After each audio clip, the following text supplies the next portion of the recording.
आज आम्ही निघालो गावाला।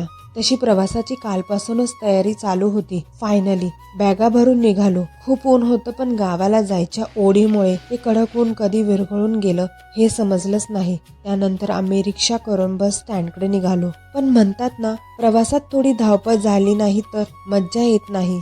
मग बस स्टँडवर पोहोचल्यावर कळालं की कुंभमेळ्यामुळे रस्ते बदलले आहेत आणि बस स्टँड दुसऱ्या ठिकाणी शिफ्ट झालं आहे। पुन्हा रिक्षा केली, दुसऱ्या स्टँडवर गेलो, पण तेथेही बस मिळणे कठीण होतं। शेवटी मग आम्ही माझ्या बहिणीच्या गाडीने गावाला जाण्याचा निर्णय घेतला आणि आमचा प्रवास सुरू झाला।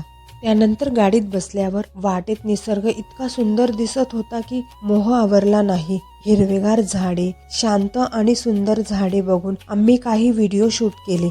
गावी पोचल्यावर थोडं फ्रेश झालो, तोवर चहाची वेळ झाली होती। मम्मीने मस्त गरमागरम चहा आणि बटर दिले, तोपर्यंत मुले लगेच सायकल घेऊन बाहेर पळाली। त्यानंतर आमची संध्याकाळ कशी गेली विचारू नका। घरभर मुलांचा गडबड गोंधळ, आमचा टाइमपास आणि खूप साऱ्या गप्पा।